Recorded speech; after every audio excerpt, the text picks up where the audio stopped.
Dans quelques semaines, les Togolais se rendront aux urnes pour le premier tour de la présidentielle 2020. Plusieurs candidatures se sont déclarées. D'autres n'ont pas pu remplir donc cette première étape du dépôt des dossiers de candidature auprès de la Commission électorale nationale indépendante. Et au nombre de ceux-ci, le docteur Gnagnon, son cas a été examiné par la Cour constitutionnelle qui a finalement tranché, déboutant donc le candidat Gnagnon et donnant plutôt raison à la Commission électorale nationale indépendante. On va recueillir donc la réaction de l'intéressé qui est avec nous sur ce plateau, docteur Jean-Emmanuel Gnagnon. Bonsoir. Bonsoir. Merci d'accepter notre invitation. C'est un plaisir. Est-ce que vous êtes un peu amer de ne pas pouvoir être candidat à ce scrutin? Non, amer non. Nous sommes plutôt frustrés. Frustrés parce que nous avons compris qu'en tant que candidat, nos droits les plus fondamentaux n'ont pas été respectés. Et aujourd'hui, notre sentiment le plus profond, c'est plutôt un sentiment d'insatisfaction parce que nous avons fait foi à l'indépendance de la CENI. Et nous avons pensé que notre CENI est une CENI qui peut prendre ses responsabilités. Et nous avons également pensé que notre Cour constitutionnelle est aussi une instance juridictionnelle qui peut avoir le courage de dire que le droit est de protéger l'individu, de protéger le citoyen, de protéger donc le candidat.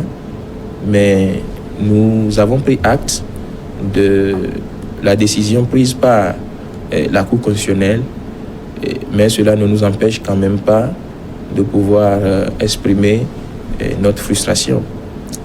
Est-ce qu'il y a pour vous aujourd'hui des raisons de douter de l'indépendance de ces institutions que vous avez évoquées?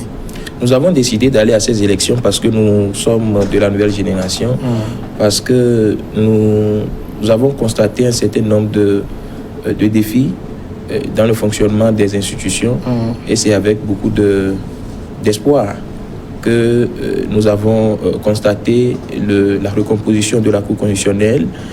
Nous avons également vu que la CENI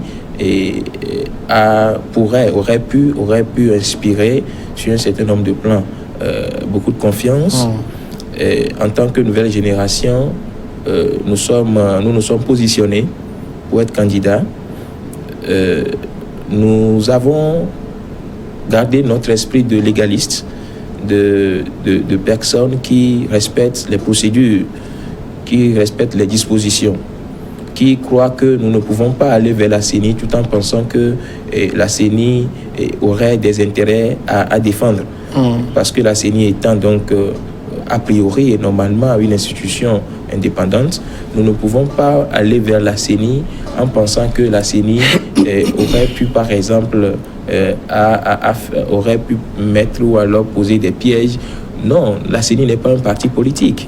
Nous devons y aller avec confiance, n'est-ce pas? Alors donc, lorsque, en date du 13 décembre 2019, après que nous avons déclaré notre candidature et après que la CENI a ouvert le processus donc, de dépôt de candidature, donc permettant aux candidats à venir pour pouvoir retirer le kit dont il s'agissait, pour pouvoir leur permettre de constituer leur dossier, nous nous sommes portés également garant, nous sommes allés auprès de la CENI, nous avons retiré le kit dont il est question.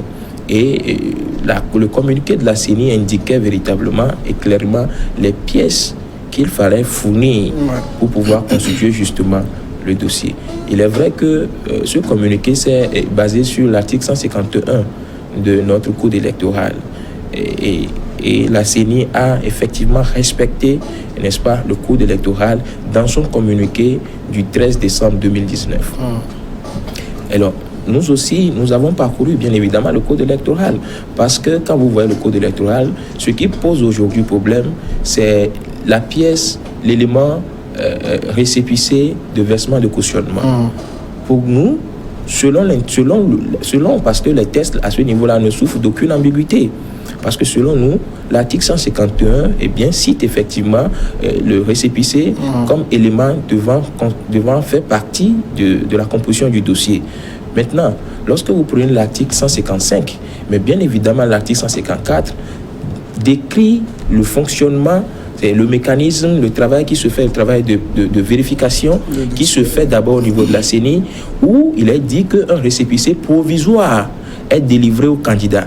Il est dit clairement, j'ai encore le code électoral devant moi ici, il est dit sans ambiguïté aucune que après que le dossier est retenu, c'est-à-dire que vous déposez le dossier, la CENI a la charge de pouvoir procéder aux vérifications. D'abord, il envoie au ministère de l'administration territoriale qui procède aux vérifications administratives, qui renvoie le dossier, n'est-ce pas, à la CENI, et la CENI à son tour qui renvoie à la Cour constitutionnelle. Alors, donc, l'article 154 décrit clairement ce processus-là. Et maintenant, il est dit là-bas qu'un récépissé provisoire est délivré au candidat. Maintenant, l'article 155 vient pour dire que, lorsque le dossier arrive au niveau de la Cour constitutionnelle, maintenant il est dit que le candidat, tout candidat donc est astreint au paiement, n'est-ce pas, au trésor public, le paiement donc du cautionnement, n'est-ce pas, dont le montant est fixé en Conseil des ministres et donc conjointement proposition de la CENI et du ministère de l'administration territoriale, etc. Alors, maintenant, l'alinéa qui suit dit un récépissé définitif est délivré au candidat après versement du cautionnement au trésor public. Mais nous avons bien compris les dispositions qui sont contenues dans le code électoral. Pourquoi? Parce que quand vous voyez même la progression logique même au niveau de ces articles, l'article 151, l'article 154 et puis l'article 155, vous comprenez exactement que il est clair, et cela ne souffre d'aucune ambiguïté. Vous déposez le dossier, vous avez un récépissé provisoire, et maintenant que le dossier est validé, on vous rappelle, parce qu'il y a des articles même postérieurs qui montrent encore un certain nombre d'éléments. On vous appelle maintenant que le dossier est validé, on vous donne 28 heures ou 48 heures pour que vous puissiez verser le cautionnement. C'est vrai qu'au niveau de l'élection présidentielle, il semble y avoir un petit vide qui peut être exploité curieusement différemment. Lorsque vous prenez par exemple les dispositions du code électoral liées donc à l'élection des sénateurs, c'est dit encore clairement que lorsque vous déposez le dossier est renvoyé au niveau du ministère de l'administration territoriale. Ensuite, l'administration territoriale, après vérification, renvoie à la CENI. La CENI renvoie maintenant et après ça, il y a un récépissé provisoire qui est délivré. La CENI renvoie à la Cour constitutionnelle. La Cour constitutionnelle valide, ainsi de suite. Au niveau de l'élection des députés, cela est encore clair. Il y a même le temps imparti pour pouvoir permettre aux candidats d'aller faire le cautionnement, d'aller verser le cautionnement. Au niveau des élections municipales, cela est encore très clair. Nous avons même fait l'expérience la dernière fois. Vous déposez le dossier est validé et maintenant vous allez pour le paiement et vous avez votre récépissé définitif.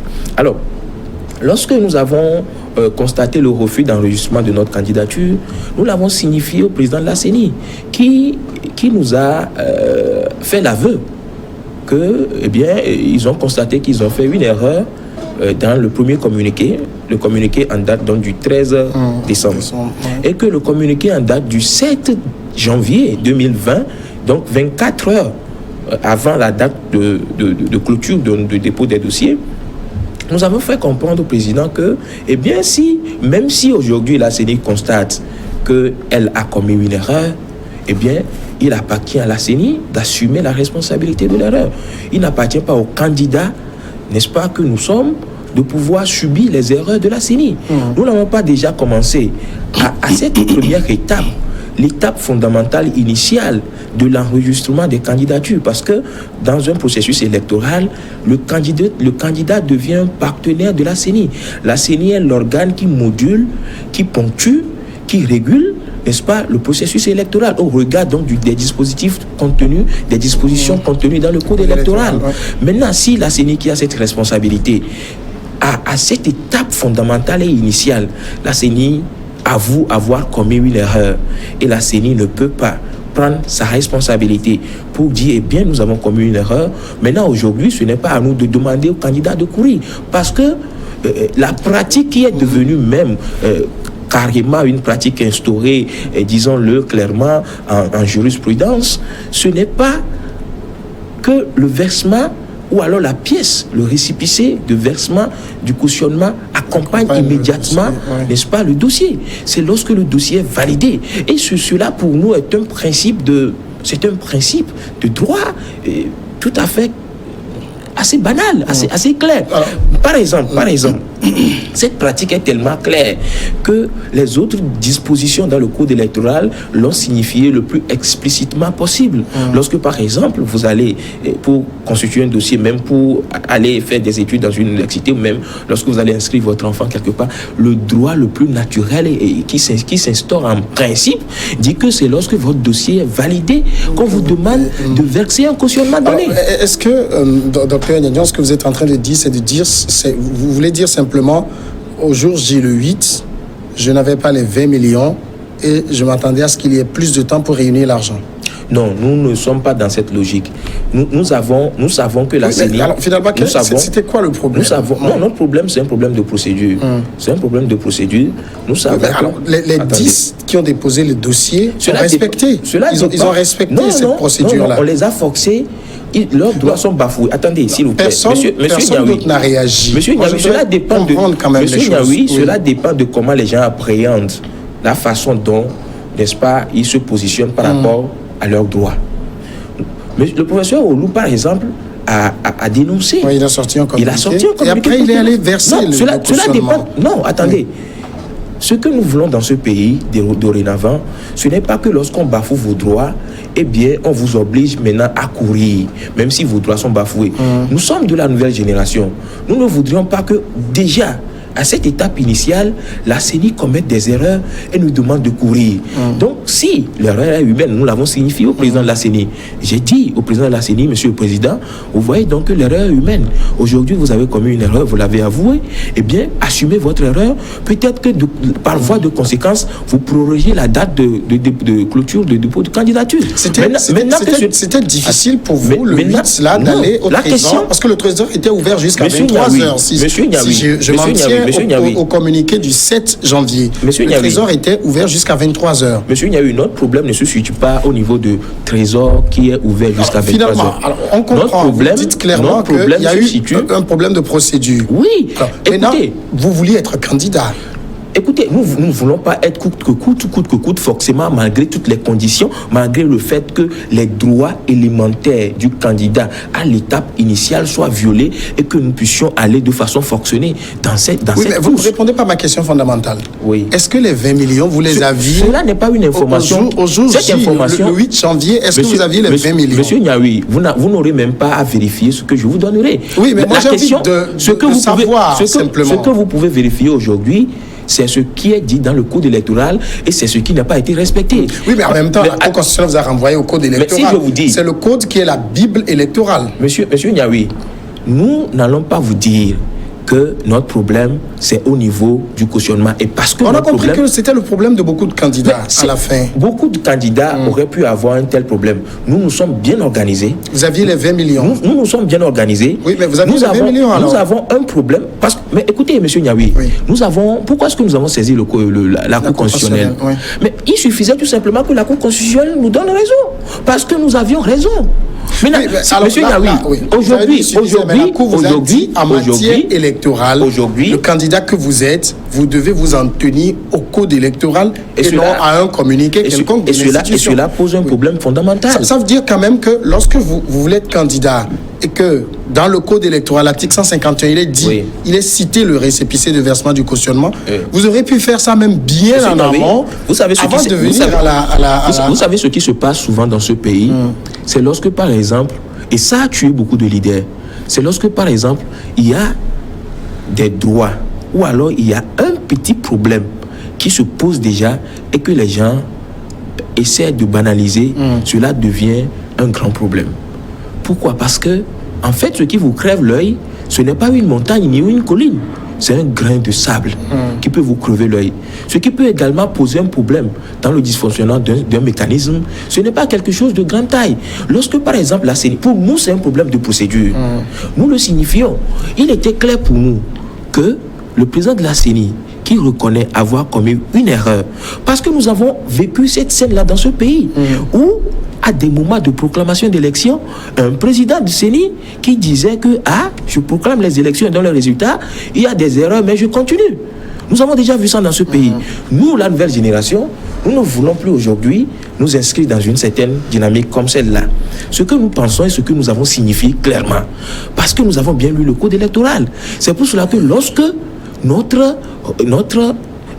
inquiétude que nous avons exprimée à l'endroit du président n'a pas eu gain de cause, nous avons saisi le président, nous avons saisi la Cour constitutionnelle. C'est pour dire que, en fait, notre problème, ce n'est pas un problème du cautionnement. Oui, mais c'est un problème de procédure. Moi, j'ai eu des échos d'un certain nombre de candidats qui, même bien avant le 7, où le deuxième communiqué est arrivé, avaient déjà versé le cautionnement parce qu'ils savaient qu'ils étaient dans une dynamique d'être candidats et que c'était l'une des conditions les plus élémentaires à remplir. Non, monsieur Niaoui, ce que nous disons que ce n'est même pas ce que nous disons, c'est ce qui est de droit.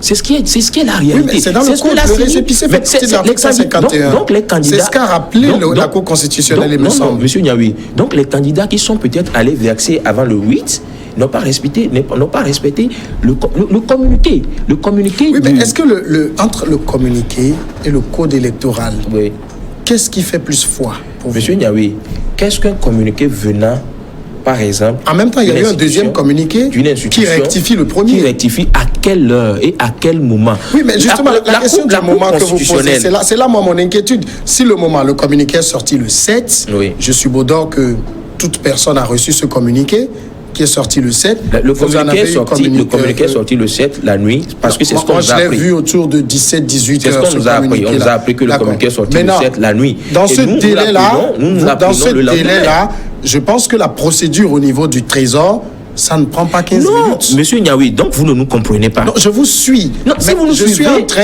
suivez, moi, je suis textuel. Je suis dans le code électoral. Non, mais le code électoral ne dit pas ce que vous dites. L'article 151. L'article 155 cite clairement l'article 151. Lisez l'article. L'article 151 cite clairement les pièces à fournir. Et dans les pièces, moi, j'ai lu qu'il y avait un récépissé de versement de cautionnement. Je vous dis que l'article, je l'ai dit ici, que l'article 151 est-ce que vous n'êtes pas victime de votre propre turpitude? Oh, mais quand même, s'il vous plaît, monsieur Niaoui, s'il vous plaît, nous avons bien lu le code électoral. Nous avons suivi ce que la CENI a relevé. Aujourd'hui, si la Cour constitutionnelle nous reproche d'avoir fait foi, par exemple, au communiqué de la CENI, nous sommes scandalisés. Et nous nous posons la question de savoir, en fait, les prochains communiqués de la CENI, serons-nous en droit d'avoir foi en ces communiqués, ou alors devrions-nous réserver par rapport à ces communiqués? Devrions-nous être réservés par rapport à ces communiqués? Je crois qu'il y a un problème. Et le problème qu'il y a là-bas, c'est un problème de procédure. Lorsque la CENI qui avoue, pourquoi est-ce que la CENI dit avoir commis une erreur? Parce que c'est une erreur. Et nous, c'est vous qui le dites parce que vous avez discuté avec le président. Non, je n'étais pas dans le secret des dieux. Non, monsieur Niaoui, je ne peux pas gager sur ça non plus. Monsieur Niaoui, nous avons discuté avec le président. Oui, c'est ce que moi je suis. Nous n'avons pas discuté. Nous n'avons pas discuté avec le président dans le secret. Parce que d'ailleurs, le président a fait comprendre que le second communiqué a eu pour vocation de corriger le premier communiqué. Est-ce que le problème n'est pas résolu là? Non, pour nous avons plutôt pensé que c'est le second communiqué qui est venu maintenant comme étant une erreur. Parce que le premier communiqué respectait plutôt le code électoral. Non, selon l'esprit. 151 du code électoral. Monsieur Niaoui, le code électoral, en son article 151, cite les pièces. Nous sommes d'accord. Et quand vous lisez le code électoral, article 151, le seul élément qui renvoie à un autre article, c'est le récépissé. Et il est dit un récépissé du versement de cautionnement prévu à l'article 155.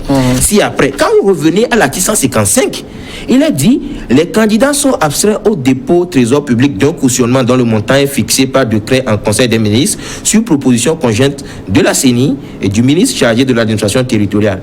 Un récépissé définitif est délivré au candidat après versement de la caution. Un récépissé définitif est délivré au candidat. Monsieur Niaoui, lorsqu'on parle de récépissé définitif, cela prouve qu'il y a d'abord un récépissé provisoire. Et l'article 154 le dit, qui le dit, la CENI procède à l'examen préliminaire du dossier de candidature et détermine les vérifications administratives nécessaires. Le président de la CENI envoie le dossier au ministre chargé de l'administration territoriale qui procède à ces vérifications administratives et renvoie le dossier à la CENI. Le dossier de candidature ainsi que les résultats de ces vérifications sont transmis à la Cour constitutionnelle par la CENI. Lorsque vous lisez l'article 153, alinéa, le dernier alinéa dit, il dit d'abord la déclaration de candidature signée et déposée à la CENI 45 jours au moins avant le scrutin par le mandataire du parti politique ou de la coalition des partis politiques qui a donné son investiture ou par le candidat indépendant ou son représentant. Il en est délivré un récépissé provisoire. Alors, si à l'article 153, on nous dit que après que le dossier a été déposé, il en est délivré un récépissé provisoire.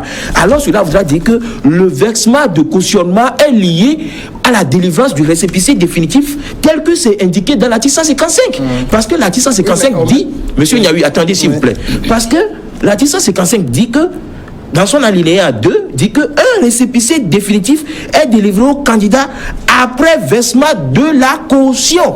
Et si vous voyez l'évolution progressive dans cet élément juridique, et quand vous prenez même les autres éléments, les autres articles qui concernent l'élection, n'est-ce pas, des sénateurs, l'élection des députés, l'élection des conseillers municipaux, vous voyez exactement la même progression. En même temps, à l'espèce... Donc, monsieur Niaoui, donc par exemple, lorsqu'on dit par exemple à l'article 153, la déclaration de candidature signée et déposée à la CENI 45 jours au moins avant le scrutin par le mandataire du parti, etc. Et que la dernière portion de cet article dit, il en est délivré un récépissé provisoire. Alors, le récépissé provisoire là arrive à quel moment? Oui, mais maintenant, vous reconnaîtrez par exemple que tous ceux qui ont déposé les dossiers actuellement ont reçu un récépissé qui reste provisoire. La Cour constitutionnelle validera, mais attendez, et ils recevront un récépissé définitif. À quel niveau, monsieur Niaoui, définitif de dépôt de dossier. Non, écoutez, le récépissé définitif est lié ici à quoi? Suivez bien l'article 155 qui dit quoi? Un récépissé définitif, je peux même vous le montrer si vous voulez. Un récépissé, j'ai le code un récépissé. Et donc monsieur Niaoui, suivez. J'ai l'impression que vous occultez l'article 151. Non, écoutez, monsieur Niaoui, ce que vous venez de dire, vous avez dit que, supposons qu'aujourd'hui, les candidats qui ont déposé leur dossier au niveau de la CENI avant que cela n'aille, et ils ont joué en même temps le récépissé de versement. Nous sommes d'accord? Alors, puisqu'ils ont déjà joint le cautionnement, le récépissé du paiement de cautionnement, ils ont finalement quel récépissé actuellement? Ils doivent avoir le récépissé provisoire, c'est ce que vous voulez dire? C'est ce que je comprends. Voilà. Si c'était le cas, l'article 155 qui dit les candidats sont astreints, tout ça là qui dit un récépissé définitif est délivré au candidat après versement de la caution. Ça, c'est à quel moment? C'est quand la procédure va jusqu'à la Cour constitutionnelle. Oui. Et c'est la Cour constitutionnelle qui détermine qui finalement est candidat ou non. Je suis d'accord. Et lorsque vous êtes candidat, vous avez un récépissé définitif pour vous dire vos pièces sont à jour, vous êtes candidat. Monsieur Niaoui, ne vous embarrassez pas finalement vous-même du terme que vous m'avez employé tout à l'heure, par exemple en parlant de turpitude. Je ne m'embarrasse pas. Écoutez.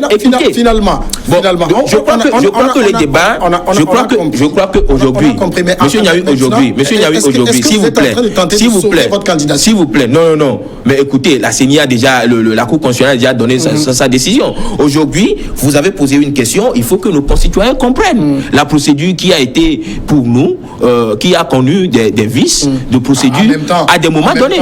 D'autres l'ont respecté, je le rappelle. Monsieur Niaoui, il y a 10 dossiers de candidature les 10 dossiers, que la CENI a communiqué qui respectent à la lettre ce qui a été demandé. Monsieur Niaoui, je crois que vous n'avez pas à comparer notre raisonnement au fait que des gens ont déposé leur dossier. Vous êtes dans la même Attendez. Mais les gens qui ont déposé leur dossier ont leur lecture du droit. Ils ont leur lecture du fait que même si leurs droits sont bafoués, ils ont couru.